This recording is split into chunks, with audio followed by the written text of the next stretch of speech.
அன்பான தெய்வ பிள்ளைகளே, உங்களை அவருக்கு இயேசு நாமத்துல வாழ்த்து வரவேற்கிறேன். இன்றைக்கான வெற்றிக்கான வார்த்தைக்கு உங்கள் அன்புடன் அழைக்கின்றேன்.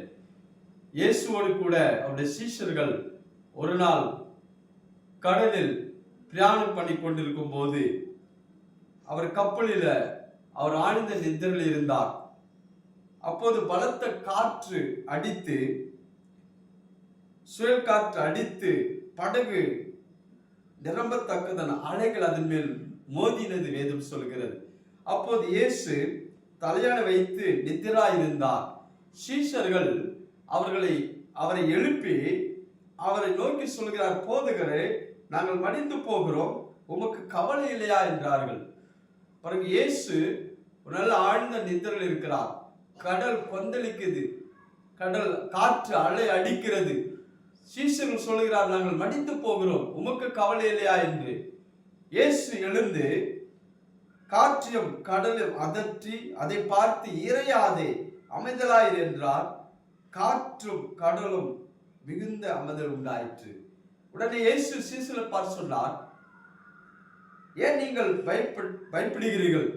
ஏன் உங்களுக்கு விசுவாசம் இல்லாமல் போயிற்று? சீஷர்களை பார்த்து இயேசு சொல்றார், ஏன் உங்களுக்கு விசுவாசம் இல்லாமல் போயிற்று? அப்ப இயேசு அவர்களை பார்த்து, விசுவாசித்தால் எல்லாம் ஆகும். இயேசு விசுவாசத்தினால் ஆபரேட் பண்ணியிருந்தார். இதுதான் அவர் சீஷர் சொல்லிக் கொடுத்தார். சொன்னார், விசுவாசித்தால், விசுவாசம் இருந்தால் நீங்கள் காற்றும் கடலையும் பார்த்து பேசினால் அது உங்களுக்கு கீழ்ப்படியும். இயேசு அதுதான் செய்தார், அதுதான் கேட்டார். உங்களுக்கு ஏன் விசுவாசம் இல்லாமல் போயிற்று? உங்களுக்குள் விசுவாசம் இருந்தால் இயற்கைக்கு மேலே நீங்கள் அதை அமைதிப்படுத்தலாம், அதன் மேல நடக்கலாம், அது உங்களுக்கு கீழ்ப்படியும். அதான் விசுவாசம். இயேசுக்குள் இருந்து அதே விசுவாசம் உங்களுக்கும் இருக்கிறது.